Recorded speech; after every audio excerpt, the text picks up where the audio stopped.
Welcome back, my friends. Skirt.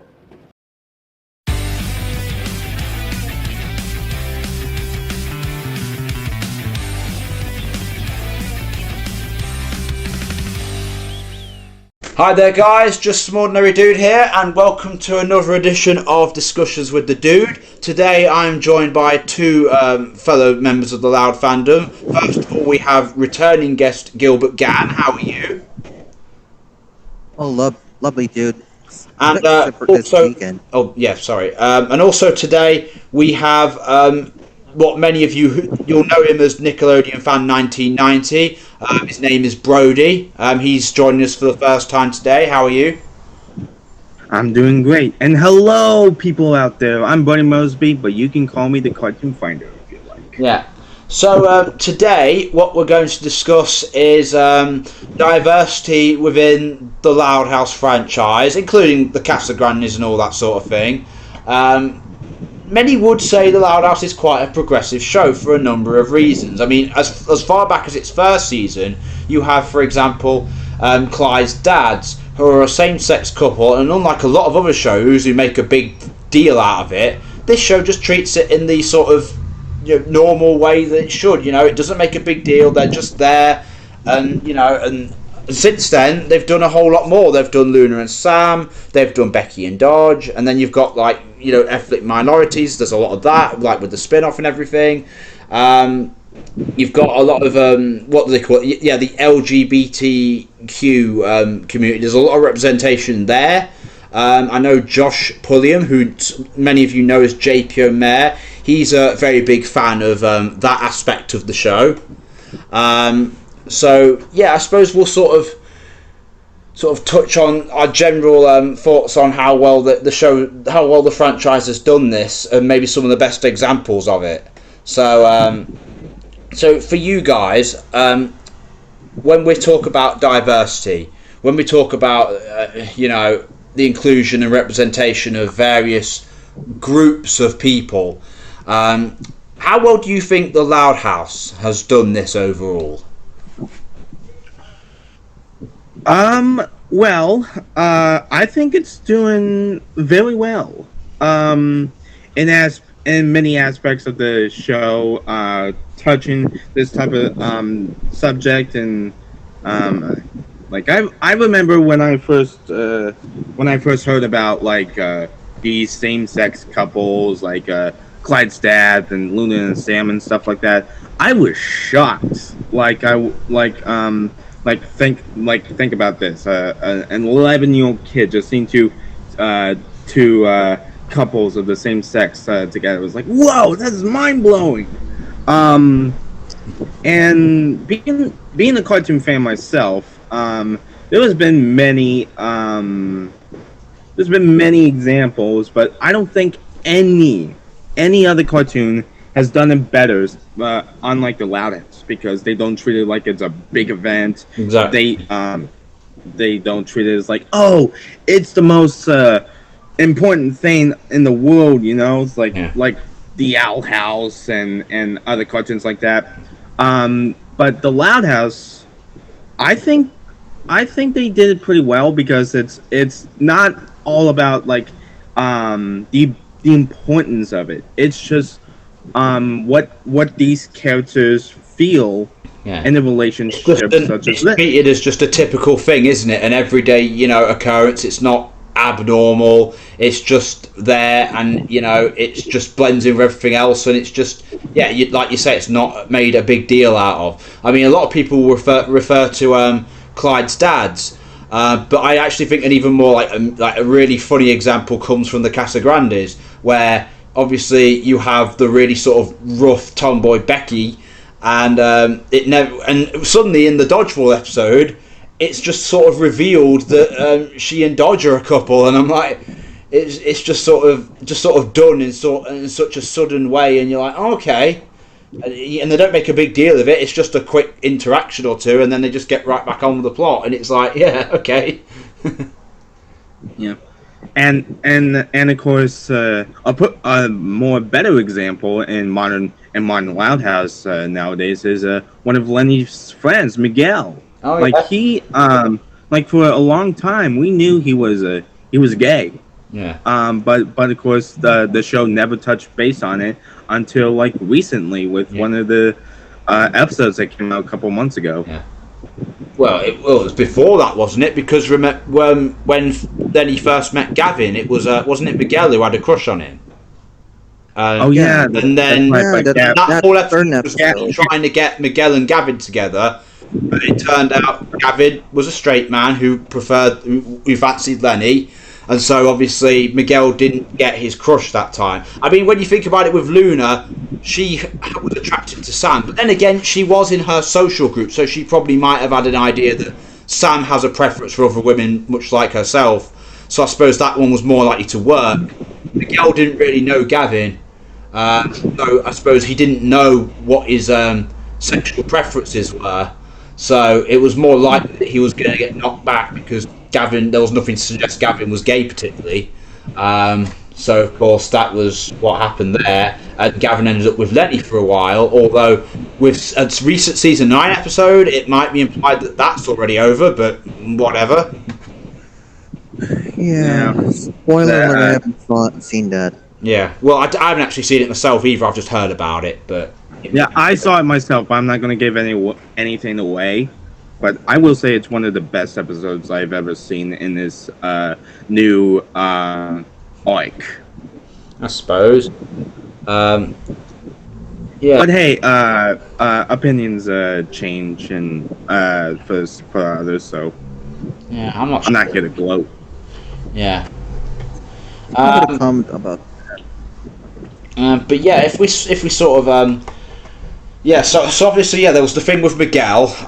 So I'm assuming you were referring to a different episode then, because when I mentioned the thing about Gavin, you'd both have forgotten that. So what was the episode you guys were referring to again? I forgot that episode title though, but in the end, I believe Miguel later had a crush with a guy called Felix, if I'm not mistaken. Okay. I think I do remember that. Food courting. My I mind, can remember. It was food courting. Yeah. My mind's kind of a little fuzzy on that, so I might not remember. But yeah, I'm trying. The only one I remember then Miguel is when he had a crush on Gavin. I don't actually remember the other one, but then again, it might be an episode I glossed over or didn't pay attention to that much. There are a few episodes that I just sort of gloss over. I don't. Yeah. Most of them I will pay proper attention to, but yeah, I don't particularly remember that one off the top of my head. Maybe I've just forgotten it. But yeah, either way, definitely, yeah. So we know that Miguel is homosexual. We know that Luna is either gay or probably bisexual because she did have a crush on, was it that Hugh to begin with? Although everyone had a weird crush on Hugh. That was a terrible episode. It was just weird. But anyway. Yeah. But anyway, Luna is either gay or bisexual. Clyde's dads are a same-sex couple. Becky and Dodge are a same-sex couple. Lynn's friends Lainey and Alice from Singled Out are a same-sex couple. Yeah. Oh yeah. They're only in one episode as minor characters, so you don't really remember that. But yes, they were another example. They were just sort of there with the other couples present, so that was another thing. Again, the show does a very good job because it doesn't make a big deal out of it like the Owl House or something like that. It's just there. Yeah. It's there. Deal with it. Yeah, and it is kind of like ballsy that they actually had. Again, going back to Becky and Dodge, they were 11-year-old girls. It's kind of ballsy that they did that. Yeah. It's a little. They're taking a huge risk, and I like it when cartoons like take a massive risks. Like they don't know how or when what the fans are going to say. Like of course you have like two 11-year-old girls like saying, "Oh, I like you" and stuff like that. They don't just do that. Like Becky and Dodge are usually like these abrasive, rough tomboy characters, but when they're around each other, like they're having like all these really affectionate, girly nicknames for each other, and it's like really like it's like wow, it's even obviously less to be doing it. Yeah, it's just like splash some water on your face. Just make sure you're not dreaming. Yeah. It's like I think she calls her Becky Buttercup or something like that. But yeah. But yeah, so obviously, yeah, you've got a lot of same-sex couples in there. You've also got the possibility of Luna being bisexual. It's sort of implied she might be. I'm not entirely sure. Yeah. Because of in the season 1 episode, the one with I mentioned the Tudu episode. Yeah, that. Yeah. Although again, that I don't know if you can count that because literally everyone had some random, over-the-top, uncontrollable crush. Even like Lisa, toddler, the pets. Lynn Senior, who is a straight white man married to Rita for like 20 years. Yeah, that was. I guess. I don't know if you can count that because that was treated more like this supernatural thing, like they couldn't control being attracted to him. So I don't know if you even count that. I mean, realistically, Lincoln getting smitten over a teacher is realistic because we've all been there. Yeah, but it's like when one of them's like. When you've got Hugh, and like you've got the animals, and even like the tiny little girls falling over him, I'm like, what? And oh yeah, and that kind of raises an eyebrow. It's just like, But this was back in the Chris Savino years, and Chris Savino was a sexual predator, so he had all kinds of sick thoughts going. Yeah, especially massive collar tug. Eesh. Yeah. Absolutely. The worst case scenario is that Lisa's character being a perv. Oh my god! You've seen it on that episode, when she was about to reveal his gluteus maximus. Yeah. Well, even in a more recent episode, I'm thinking, yeah. Well, like Lisa is kind of a bit of a weirdo when you think about it. Like, she does poop studies, or she used to. And there's even like an episode in like one of the more recent seasons where she's like, just because I'm a genius, does it mean I'm not allowed to like butts? Although I think that's more like in a humorous sense, like she likes amusement based on that. But even so, it's yeah. I think that was the British episode, wasn't it? The road trip London episode, yeah. Yeah. Yeah, the one where they're like chasing after the guy who abducted the crazy Mick Swagger fan. Yeah. That was crazy. Nonetheless. Yeah. I mean, as someone who actually lives in the UK and has been to central London, it is kind of interesting how they did that. Yeah. I have actually been I've been to central London once because I used to be a politics student years ago, and I actually did go to the House of Parliament. I was in the House of Lords at one point. Oh, I always wanted to go to. I didn't recognise him at the time, but apparently Sir Alan Sugar was at the other end of the room from me.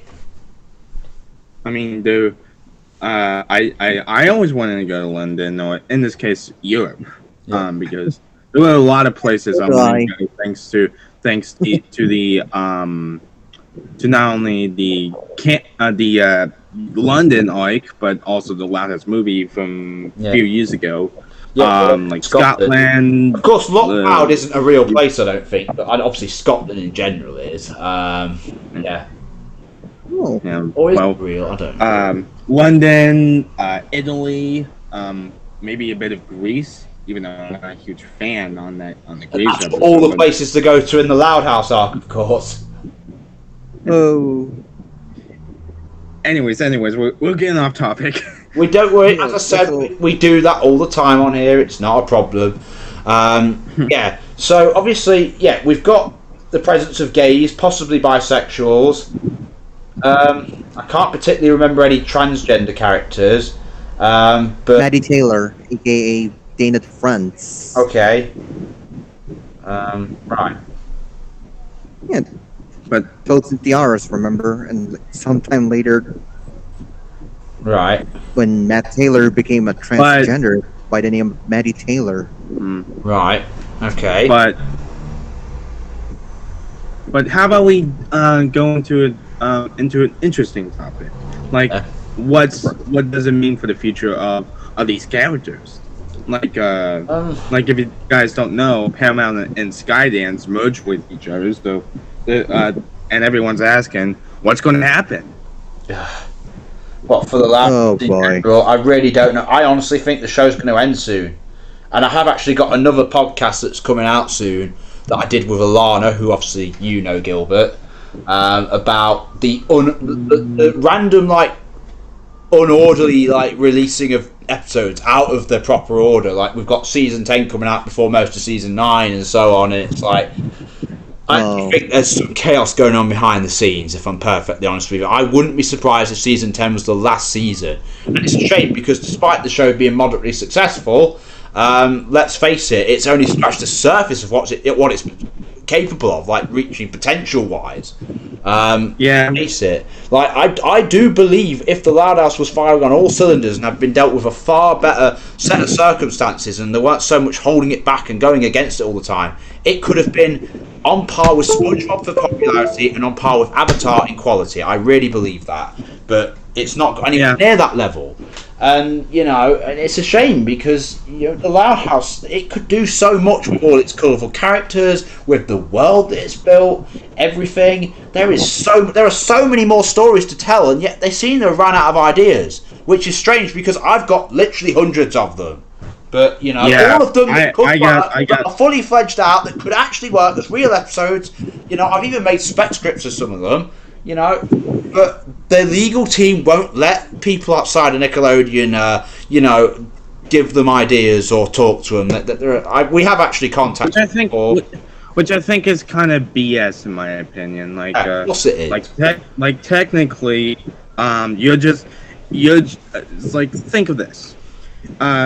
Us guys, the fans, have like thousands of good ideas. Like me, I want to do challenge shows. What I will say is this: let's face it, the Loud fandom doesn't have the best reputation, and a lot of times that staff members have interacted with fans, they've not been good interactions. It's always like the incessant haters, the people who are still hating. Oh God! I don't want to listen for that. No. They're the ones. No. Get in touch with them. And let's face it, if every single time you interact with the fandom, the online fandom at least, they're hostile, it's going to drive you away from talking to them. I think that's what's happened. So much of the fandom has been so toxic and so hostile that the staff don't really engage that much with the show's own fandom anymore. And that's why they're creatively stagnant. It's not a lack of talent, it's not a lack of trying. They've got all that. It's the fact that they're creatively stagnant because they're running out of their own ideas, and good fans like us, we can't get in touch with them because they're still burned from all the times that less decent fans have been spewing shit in their direction, and that is what I believe has happened. Oh yeah. I mean that seems on point. Yeah. In my opinion. Yeah, spot on. Especially when you're seeing some toxic heap of garbage on Reddit or on other sites sometimes. I mean, let's face it. Like with Chris Savino, I can understand it because he's not a very good person in general, and he's not very competent. Yeah, Nymphomania. But like you've got a lot of other members of staff, and I have had, contrary to what I've just said, I have had very brief, and I mean very brief, interactions with a few members of staff. The best place you might be able to get a little bit of a conversation with them is Instagram, and even then it's very, very little. But I have spoke briefly to the likes of Andrew Brooks, Colton Davis, Jeff Sayers, and most notably Whitney Wetter in the past. And again, they're not very big interactions. It's literally like I reply to one of their posts, they might reply one comment back if I'm lucky. But like, they do come across as like genuinely professional, smart, and nice people. Like, I don't think it's fair to like hate on them. When I say that they're creatively stagnant, what I'm trying to get at there is they're talented, they're passionate, but because of what we of a fandom have done to alienate them and make them distance themselves, that they don't have, they're only a slight number of people, and they don't really engage that much with what their audience wants. So what they're coming up with, a lot of the ideas they're coming up with kind of suck. Like we've got an episode that, like some recent episodes from recent seasons. Like you've got an episode about Rusty and Morpheus doing a spell together, boring. You've got an episode about Sergio of all characters coming back, going back in time to fix some to change the parents' wedding. Like, I mean, that actually turned out for them to get a raise. Yeah, I mean that actually was a solid episode, to be fair. But even though it's like you've got Sergio comes back, party foul. Like of all the Casagrandes characters, you're going to bring back him, really. And then you've got and then there's an episode that a lot of people are looking forward to from season 10, and mainly because they think Dr. Lopez might appear for the first time, who hasn't even been mentioned in years, I don't think. I just realized that. Yeah. It's like, cow. Here's the thing, even if that does happen, does that sound like an interesting episode to you? Clyde can't decide. It sounds boring. Like, I don't know. Yeah, it's like it's filler in my opinion. Like of course so many great things you could do. Like we still haven't had, I don't know. Well, we are about to get in season 9, even though we're getting season 10 now, a Luna and Luann episode. But why did it take 9 fucking seasons? Should have happened years ago. You know, and we're not getting, like, I don't know, a Lynn versus Becky match or anything, or a Lynn and Ronnie Ann episode. We're not getting a Luna episode where she's learning something other than music. We're not getting, like, we're getting so many boring ideas, and it's like... We're getting so many, and let me say something. We're getting so many episodes that just kind of... In my opinion, as I said in the past on my YouTube channel, I'm not really a huge fan on these fantasy style episodes. Like of course you have one is like I said, the Louds going back in time. Interesting concept, but not really a huge fan with all them disappearing and stuff like that. It's like, and another thing, another is like the Louds interacting with ghosts. I mean, it was cool at first, but it's become very, very, very repetitive in my opinion. Like in this new episode that's coming out, like Lincoln and Clyde accidentally wake up a ghost pirate and stuff like that. Yeah. And I'm just like, you could have done this in a very cool way. Like, instead of having some ghost pirate, have like this entire camp be haunted and we don't see the ghosts and stuff like that. Like, dude, it's in my opinion, do tell but don't show. That, because if you do that, like what Steven Spielberg did with Jaws, it's like shows some bits of the shark until it fully pops up in the middle of the movie. Yeah. Like, don't show the ghost right away, because it'll like when he does show up, it's just like it'll be like a big reveal, like a big thing when they finally show up, and you want like all the build up and suspense beforehand. Yeah. If you don't show them straight away, then it loses a lot of tension, it loses a lot of weight when it, I get what you're saying. Yeah. And it's technically here's your villain of the week. Yeah.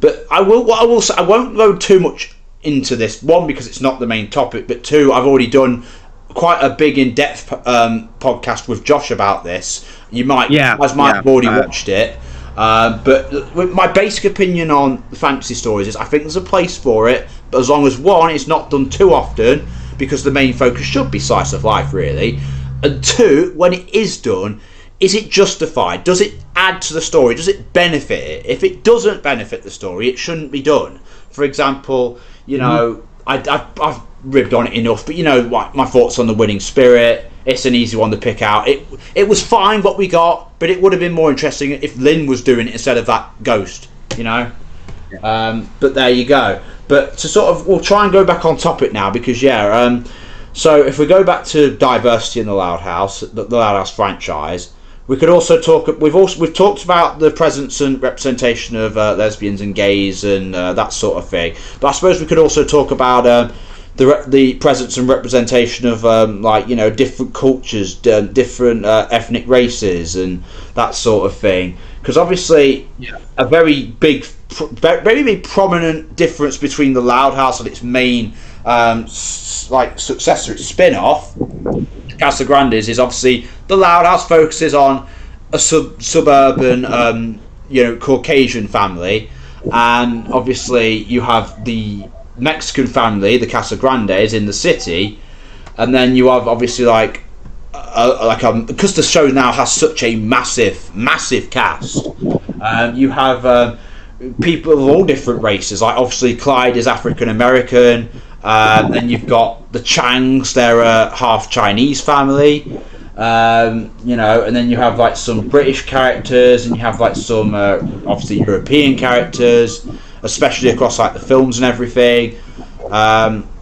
And you do have like quite a lot of representation of different races of people, different groups, all mixing together, which I think is also quite something that this show does quite well, especially in the spin-off.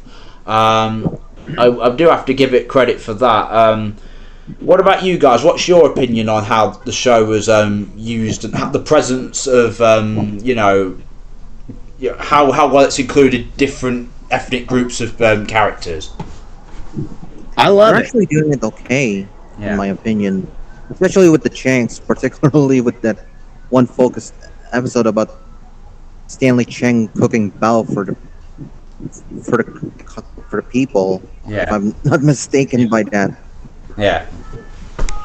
Stanley's pizza bao. Anyways, I love it. I love that ethnic groups and other people people of color are being included in the show as amazing as this. Like of course last year the Casagrandes movie came out, and it showed not only the Casagrandes as a whole cast, but they went to Mexico to expand the whole diverse thing. And in my opinion, it's they've done it really well. They really did the homework. Yeah. And I know they've been to other countries like Canada and stuff like that, and of course sometimes you got a yuck joke here and there, but regardless, they don't treat these places and of course these groups In the most exaggerated version, as in similar to a stereotype. Yeah, they don't treat it as a stereotype. Like I mean, then again, this is the same show that has made when School came out, they kind of made Canada into this hockey syrup obsessed place, but This moose as a form of transportation, that doesn't work for me, brother. no. I mean, in my opinion, Canada is kind of the weakest part of the whole diverse thing, but for other characters, like of course, like Gil said, Sid and the Changs, but also other characters like Stella, who Is is American. who's not Filipino only Chinese American place, to be specific. who's not only American, but she is she's what's the term I'm thinking about? But of course, but what I'm trying to say here is that like when Lincoln's friends group accepted Stella, they don't talk about her skin or anything like that. They just look at her as the person she wants to be. Yeah. Well, that's good, but I think pretty much every cartoon does that these days. We're in the 21st century after all. Yeah. Yeah. But like you say, obviously, it's a good thing. I will go back to the Casagrandes movie. One thing I do kind of find interesting and even admirable there is the fact that in the movie they don't just go to Mexico and like engage with like the local populace and its culture and its customs, but they even like the movie even adds like it's a fiction obviously, but it's like fictional lore to the Mexican culture in the universe of the Loud House. Like you've actually got like these gods, and they're not. I don't think they're real gods. They're just like something that the movie made up. I don't think there's like an actual Mexican god called Punguari or anything. They just made it up for the film, but it's like they actually went to the effort to give the in-universe version of Mexico in the Loud House franchise its own lore, its own like stuff beyond like its basic like customs and stuff. And I think that's quite interesting that they went. They really did go that far. And obviously, like the Casagrandes movie was generally really great. But yeah. But I do find that quite interesting as well. And that's another thing. The Casagrandes movie is probably the most fantastical the franchise has ever gotten. And yet, despite people hating fantastical elements, it's a love film. So that's quite interesting. Work that one out. Yeah, it's a good film nonetheless. Yeah. I like normally if it was any other cartoon, I would have been like, yeah, it's pretty basic. I think it's alright, but this movie, it's I wouldn't say it's like the Lion King nonetheless. I mean, the Lion King is far superior than all of these films. But I will say, in my opinion, the Casagrandes movie is number one high on that list of one of my favorite Loud House movies ever. For me, I think it's weird for me. I think No Time to Spy is the technically superior product. But I would say the Casagrandes movie is probably my favourite of the three. Mm-hmm. Yeah, I do get why everyone likes No Time to Spy. I mean, it's and I can see why people like it. It's a homage to like. I will give the Casagrandes movie one thing. It had don't get me wrong, the action in No Time to Spy was great. Unfortunately, we only really got Myrtle doing any of it. I do think like the Casagrandes movie gave everybody their moments. Like, why at No Time to Spy did you not have a moment of like Lynn beating up 100 like henchmen, or even Ham Hand for that matter? Why don't you have Lincoln just going guns, blazes of glory, getting angry and just like go blitzing away for all the villains? You could do that, and they did the bare minimum. That's the one thing I had against the movie. Yeah, that's the problem I have. Because I did write That's the problem I have. No Time to Spy. I sent it to Whitney Wetter, and she read it and she liked it. So even she agrees. Yeah, that's the problem with No Time to Spy, in my opinion. Like we'll talk about this in a future podcast. Well, I have done a podcast, I think, about the Loud House movies before. It's one of the very first. Okay. Yeah, unfortunately, a lot of the ideas you've got, I've probably already done. You'll have to check what ones I've already done so that you know. Oh well. I might as well do my own podcast. Anyways, but back on to the Casagrandes movie. Although I do like No Time to Spy, the Casagrandes movie, in my opinion, is far superior than both the Scotland movie and the Spy movie. Because I think, in my opinion, they really touched the subject of just like not only growing up perfectly, but they also have these amazing characters to back up, like Punguari and of course the parental gods and stuff like that. And of course, not to mention the entire climax, in my opinion, is about like not only about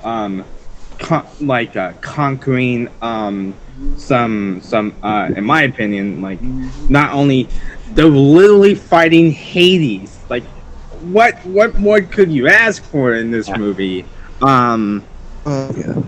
Well, the only thing I would say about the Casagrandes movie is it was probably a little short.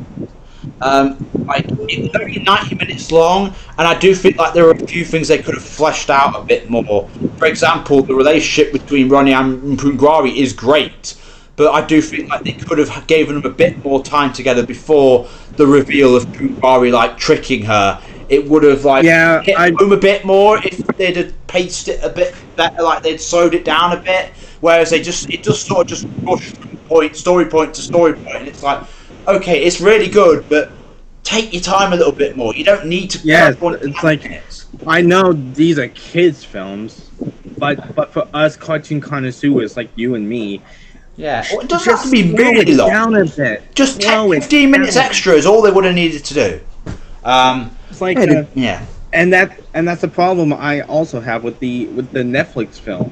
Like I want more of this world you've given me. Like I want to see more of the sisters having fun. Yeah. I don't want to see Lincoln gloating. Oh, I'm the Duke. I'm important. Yeah. I want more. I want more of the sisters having fun. I want more of Lenny just interacting with Scott. I want more of Luna just getting accustomed to the music culture in this area. I want more. Of just I want more of the everything. Louds being the Louds, basically. Yes. I don't want a Lincoln movie, just a Lincoln movie. I want the Loud House movie. Give me what I want. It is just the Loud House. It is. It's. I mean, you've got to remember. It is quite. The Loud House has quite a large main cast. Like it's a large family. So and they've obviously got only so many minutes to tell a story, and that's why I think the problem does come in because sometimes maybe there just isn't enough time to do that. And I don't know. Like you want to do. Something where you've got the Louds being the Louds and they all have their moments of just, hanging around, chilling, doing their own thing, or even having great moments of action, that sort of thing. But you also need to tell a story, and that is where it comes, that's why I do think these movies, all of them would benefit from being a bit longer. No Time to Spy, in the same way of the Casagrandes movie, I think could have been just a few minutes longer, and you could have given the Louds a bit more action there. That would have been great. That would have made the movie almost perfect. There's one missed opportunity about the Casagrandes movie. They didn't have enough screen time for some of the characters in the city. Oh yeah, like Sid and stuff like that. Yeah, You don't Laird. remember any of them, do you? They're just sort of there. Yeah, they're just there as cameos. That's what got me off. Yeah, I'm a little salty on that. I was a little upset that they didn't take Sid with them. Yeah. I can imagine just missed opportunity for that. The family outing. So as much as I would have liked to have seen more Sid, I do get why she wouldn't be there.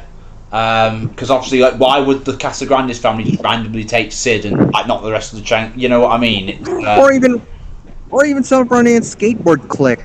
Yeah, you know what I mean. Yeah. But anyway, we're we're going off topic again. But I suppose there isn't really that much to say about diversity, is there? So we're sort of talking about a load of other things. But it is one of those, isn't it? Yeah, but I've spoken about the Casagrandes movie enough, but you can I think I did a review about it last year, actually. You can go and read that. But basically, it's, Does talking about world building count as diversity? I suppose in the sense that it's building a world full of so many different groups and cultures and ethnicities and people with different sexual preferences, all that sort of thing. I suppose you could definitely say it counts loosely, we're just sort of generally talking about the movie now, aren't we? Rather than anything. Yeah. We can just simply talk change the topic on this if we wanted to, and just say here we are, just the more than we do, talk about random crap. Yeah, I mean that is kind of what I do in these podcasts anyway, to be perfectly honest with you. You start talking about one thing and then you bring up a sub point of the argument you're making, and then that brings up something else in your head and you really want to elaborate on that and expand on it, and then you do, and then somebody else replies to that, and then you go on a back and forth about that thing, and the thing you were talking about in the first place, you're like, oh yeah, wait, we were supposed to be talking about this, weren't we? Oh, that's 10-15 minutes ago. We've been talking about this whole, we started talking about diversity and now we're doing a big debate about the Casagrandes movie. It's like, this video is going to have diversity as the main title, and everyone's going to be like, what the fuck is this guy on about? That's how we do it. These are casual. That's how casual talks do happen, though. You start on one thing, you move on to different topics in a natural, organic way, and these podcasts are reflective of that. It's not. I'm not scripting anything. I normally wouldn't do that. I'm not planning every little point in my head. I'm like, let's start with this and see where it goes. Yeah, and that's basically what we do. And this time we've talked about the Casagrandes movie, which I have elaborated on a number of times before. But yeah. But going back to diversity, here's something I really want to wonder. What character, like any other character, depending on the race or sexuality or gender, which one do you think is the most fleshed out in your opinion, and why? Don't know. Well, let's say it's either sexuality in between sexuality and race. Okay, let me be more specific. Like as in sexuality, like gay, a bisexual or trans or anything like that. Like, who do you think is more fleshed out in that category? Well, I suppose by nature of her being a main character, you'd have to go with Luna Loud, wouldn't you? Because obviously she's a main gay character who's had tons of Luna. Lots and lots of vocal episodes. Some to do with music, some to do with Sam. And Luna can even do the fake British accent, if you know what I mean. Mm-hmm. Yeah, but so obviously by necessity, like by default, really Luna, because she's had way more screen time and vocal development than anybody else in that category. Like the show doesn't include Clyde's dads that often. It doesn't even include Sam that often, to be honest. Becky and Dodge are recurring characters from the spin-off. Lainey and Alice appeared in it once. Miguel, I suppose it might be second place, possibly, but even he, obviously, compared to Luna, doesn't have that much. So it's like, obviously, you've got to go with Luna. That's just the natural choice, isn't it? Really. Although, are we talking about like when we're asking this question? Are we referring to these characters like in general? How much overall development have they had, or how much development to their sexuality? Is that what you're asking? Yes, like in general, how they're developed in that category. If I'm honest, her relationship with Sam hasn't really been like expanded on that much. Like, because, like, for example, we saw that she was first attracted to her in Ellis for Love. Next time we see them, they're already sort of a couple in Racing Hearts, and they realise they haven't got much in common, and they say, "Oh, let's find out things that we're good at together." That never happened. 6-7 seasons later, they've never done it.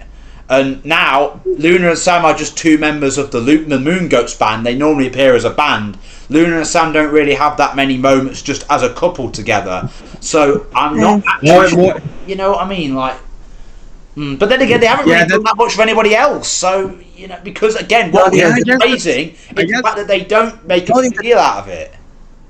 The only thing that flushes out of my mind is force of habits, something that is really with their habits. Yeah. Yeah, that just kind of boggles my head with force of habit. I mean, we did get a moment with Sam kissing Luna. I mean, that was in my opinion, it's like, oh, that's cute, but not like wow. Look, I think the problem with framing the question this way is, sorry, there's some loud motorcyclist outside, and he's getting over my voice. But anyway, what we praised about diversity earlier, about how the show doesn't make a big deal out of it, that's good in terms of how it represents like LGBT stuff, but it also goes against, like, because it doesn't make a big deal out of it, it doesn't really go out of its way to develop characters that much based around their sexuality, you know what I mean? Because they're not making a big deal on it. So in a way, it's like what we're praising about the show is now working against us in this particular subtopic, because the show doesn't develop characters much based on their sexuality. It doesn't do that. So Luna is probably still the default answer, but not by that much. It's a double-edged sword, apparently. Yeah. But in regards of speaking of Luna, in my opinion, with Sam and Luna and stuff like that, you know what I really want in an episode centered around them? I want them to think about their future together. Like, technically, on how things are going to flesh out and stuff. Like, I want them to, like, I don't know, like Luna thinking, oh, what if this doesn't work out? What if we'll just a one-time deal and stuff like that. And Sam's like, well, let's find out together and stuff like that. And of course they go around town and see what plans they have and stuff like that. But of course they get in over their heads and stuff like that. And of course they just throw up their hands. It's just like, you know what? Let's just see where life takes us. Yeah. Like I want an episode like that. Something that something that just says, oh, I want them to show that they're not only good friends, but they're a good couple. Yeah. Well, there's another episode idea that could show that. And again, this relates to something you said earlier about you want to see like the Louds and the characters like just being themselves, enjoying themselves, like chilling out casually, that sort of thing. What if there was an episode where Luna and Sam just went on a very simple, they just went on a double date with Luann and Benny, for example? Yeah. Oh, that's like Lori and Bobby and Lincoln and Money did with But obviously that was Save the Date was kind of a toxic episode and it's aged badly, so let's not do it like that. Yeah. I thought it was a fine episode. Well, I did think it was a fine episode, but looking back, it's kind of crap. I mean, for example, you have Laurie physically threatening Lincoln if enforcing on a date with Ronnie Ann. You have this. I mean, we're used to it now, like 8-9 seasons later. But at the time, Ronnie Ann and Bobby being related was kind of a big contrivance. And then obviously you have the whole thing like it's just a forced setup. Like Bobby takes out on Laurie because Lincoln insulted Ronnie Ann, and Lincoln has to be nice to her even though she's been bullying him. And there was the whole cliche of if a girl bullies you, she likes you. And the whole episode, when you actually look back at it now, all these years later with hindsight, it's fucking terrible. Yeah, it did age badly. Yeah. Maybe I might look at that in a future video. I think people were hyped up because at the time they were really into the idea of Lincoln and Ronnie Ann potentially being a couple, and obviously the show never really went that direction. So when you look back at it now with just the you don't look at it with the hype anymore, or even the nostalgia glasses. You just look at it purely from a technical viewpoint. You're like, you just shrug at it. It's just like story is contrived and it just isn't that fun. You just shrug at it. It's just like, what are you gonna do? Yeah. So, anyways, if we were to do a double date episode, let's not go that way. I'm just saying, like they want to go on a double date. They just hang out together. Let's say they're at Lynn's table, for example. I actually did a story just like this. It does exist, and there is fan art of it, and I can link it to you after this is over. All right. Yeah, because I think you'll like it. Have you ever seen that one, Gilbert? Because you'll like it if you know you're a fan of like Luann and Sam and Luna and all that sort of thing. No, I haven't. Well, you'll like it. I mean, and of course, I don't mean to go off topic with all the diversity stuff here, but one of my characters, Jenna from Warrior Woods, I was thinking that she's actually bisexual. Okay. Yeah. So, anyways, back to the main topic. I think your double date idea with them is very interesting with all the because what this show needs in regards of diversity is character development. Yeah, absolutely. And it doesn't even have to be like a complicated story. It can literally just be, the four of them hang out. They exchange lines, have a bit of banter, have a bit of fun with each other, do a few little basic activities. That's basically it. It's all you need, really. They're colourful and fun enough characters. You can carry an episode on that alone, and it would show the Louds just being the Louds. So, yeah. Sometimes you can just do an episode like that. Not too often. You do generally want to have more interesting story ideas than that, but sometimes that can work. The Loud House, a big thing about that, much like diversity in general, is variety. There is a lot of variety in the Loud House. And that is part of its appeal. Of course, part of the problem is that sometimes the show focuses on the least interesting aspects when there are far more interesting ones they could be focusing on. Mm-hmm. Like we get Flip and all that lot, and it's like, really? I mean, it just kind of feels like that they're not only picking, like doing a a bingo on like whatever character they're gonna do. They're just thinking up random ideas on the table, like Well, that's what I said earlier. They're talented, they're competent, but they are creatively stagnant, and it's not all their fault, but it is still a thing. Yeah, but yeah. So sort of, I think we'll summarise. So diversity in the Loud House has been done very well. I think generally people would agree that the show has done that very well. Even though most people don't really like the show these days, you have to admit it's handled diversity very well. It's represented, different groups of people in a very good and competent way and respectful manner. And in general, part of the show's part of its appeal is its variety and its diversity. And the Loud House should at the very least go down for doing that really well, as something that did that really well. Any last brief thoughts either of you want to give on this topic before we say goodbye? No. Well, I do have one thing to say. One final thing. Wherever this show goes, whether on cancellation or another movie on the belt, wherever it goes, I hope they don't forget on one thing. In this world, for many, it feels real. It feels alive.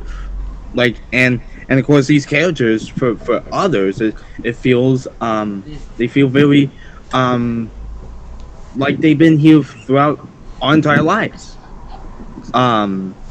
So I think with and of course, sure they can add more characters. Sure they can do more fantasy elements and stuff like that.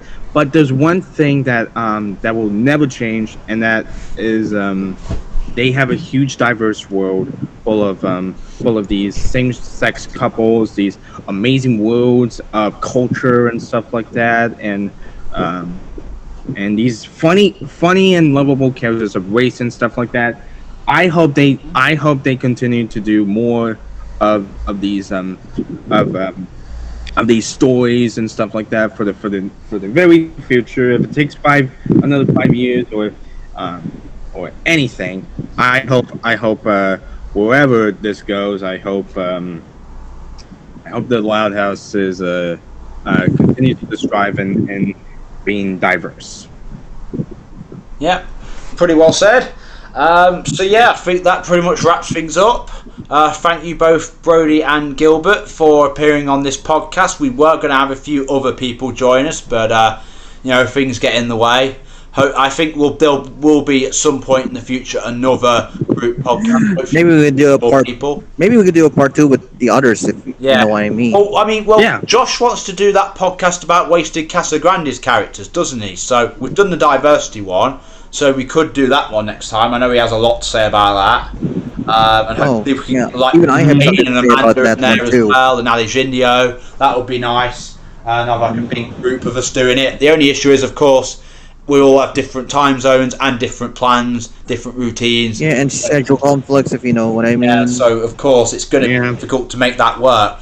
But every now and then we'll try and do one. This sort of time probably is the best one for it, because I'm 3 p.m. You're by now you'll be past 10 p.m., won't you, Gilbert? 11:12 right now. Yeah. It's 11:12 right now. Yeah, so you'll be quite late, and then you, Brody, you're early in the morning, and so are most of the others. I think most of you live in the United States, so it's hard to get a time that everyone can do. Yeah, that's the hard thing about these calls. I do want to talk to people from across the world, like the UK, Scotland, somewhere Europe, Africa, Australia. Yeah. But the problem is, it's the time. Yeah. It's hard to do. But we will try and get another one of these done soon. But we'll see when that happens and how that comes about. But yeah, for now, thank you both for appearing. And I'll see you guys next time.